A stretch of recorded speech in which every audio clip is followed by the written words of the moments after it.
All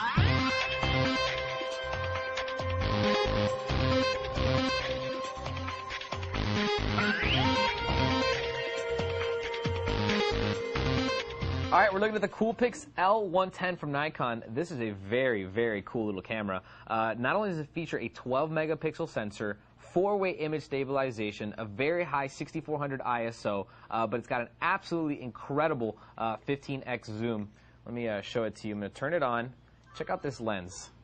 It's a Nikkor ED lens. 35 millimeter equivalent is 28 to 420 millimeters. So you can go from extremely wide, where you can see everything around you, all the way to 420 millimeters, which is a huge, huge zoom. It also has a macro shooting ability. So as you can imagine, let's say that this is your subject, and you were shooting it in regular mode. You actually have to be about 20 inches away for the camera to actually focus on that subject. But if you throw it into macro mode, you can actually get 0.4 inches away, which is about that far, and it will actually record in detail, and it will focus on the detail of your subject. So that's very, very cool. It also has 5-way image stabilization. I can actually probably illustrate that. I'm going to go really wide.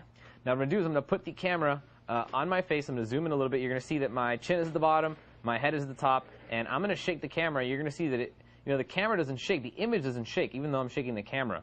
So very cool. It has 4-way image stabilization. So you're used to maybe 1 or 2 different ways, but this has 4. And I'll go through those individually. Now, first of all, is the optical image stabilization. Basically, you have the sensor is right in here. Imagine the sensor being right in there, and it's parallel to the lens. If you're tilting it like this, what happens is that sensor inside is actually tilting back and forth to make sure that you don't get blurry images. And that's just one of the 4 ways that this camera actually shoots image stabilization. Another way is electronic, which is a chip inside that's going to process the image and take out the blur. Another one is motion detection. Basically, when the camera understands that either your camera or your subject are moving and there is motion in the camera, it's going to automatically crank up the shutter speed, and it's going to crank up the ISO to give you that sharper, clearer image. Now, the ISO on this camera goes up to 6400, which is extremely high as far as ISO goes, and that's going to give you some really, really crisp pictures when you're shooting in low light. Now, you are going to get a dirtier image. It's going to have more noise, but this camera does have a dual pass noise reduction system in it, so it's very good at that. Another cool feature for taking the sharp photos with this camera is the BSS, or the best shot selector. Basically, it's going to take 10 shots continuously and pick the sharpest out of those 10. That's a very, very cool feature. Now, let's go for a quick tour. I'm going to show you where everything is on this camera. First thing you'll notice is that right up here at the top, you do have left and right microphones. So you do have stereo mics, and that is because this camera does shoot 720p video. It even has a dedicated video shooting button right here. If you want to shoot video, no matter where you are, if you're in a menu or if you're taking photos, if you push that button, it's going to start recording video, and you do get that stereo audio to go along with your full 720p HD video. Right here is the on-off button. When it's blinking there, you know it's actually resting. It's in sleep mode, so saves you a little bit of battery. Your zoom, whether you want to go wide or if you want to go tele, is right there. On the back, several buttons. First of all, is your flash indicator right there. Lets you know that your flash is ready to go. It's fully charged. This is the record video button. This is to go into your scene selector or to go into camera mode. This is to go into playback, turn your flashes off, set timers, plus and minus exposure compensation to go into macro mode. This goes into your menu, and this is a dedicated delete button, which is pretty cool. Next, we'll go over here. There are a couple things going on over here. I'm going to go ahead and open up this little tab right here.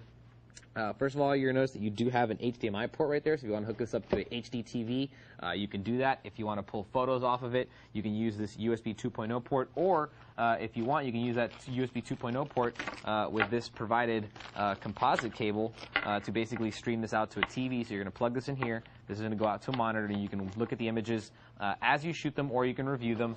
Also included in the box is the USB cable. So again, it's the same thing, same plug. You're going to plug it in there. You can take the images off of here. You can browse through them. You can do a whole bunch of things. And that's just what's on this side. Now, moving to the other side, there's some other stuff going on here. You do have a dedicated power.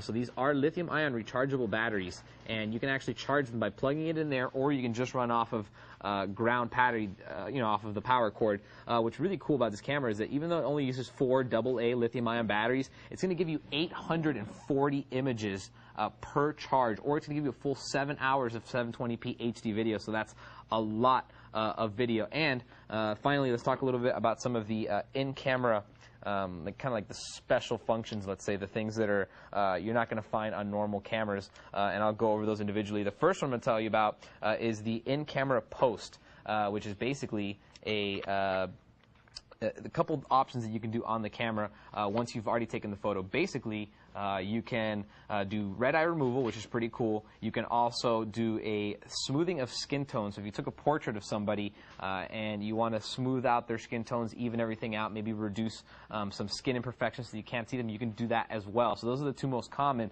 that you're going to be using is, the soft skin and the red eye removal. But there's even more. There's a continuous mode where you hold the shutter down. It's going to keep taking shots of something that's moving continuously. Now, it doesn't do that very fast like a big professional SLR camera does, but it does have a really cool feature called Sports Continuous. What it does then is that it actually takes a lower resolution image, but it does take 120 frames per second, which is very intense. So you're going to get lots of little tiny pictures, but you're going to get all that action that's happening. So if, let's say, somebody was hitting a baseball, you're going to get an image of each part of the swing as the baseball hits the bat and how the bat, takes off and the ball takes off and et cetera, et cetera. So those are also pretty cool features. And that's basically it. Very nice camera, tons of features. It's not too big. It's not too small. It's got a little bit more because it does shoot 720p video. It does have a 12 megapixel sensor, a very high ISO, so it's a little bit more powerful than, let's say, a really small point and shoot. But as you can see, it's not a huge camera. It's definitely not as big as an SLR.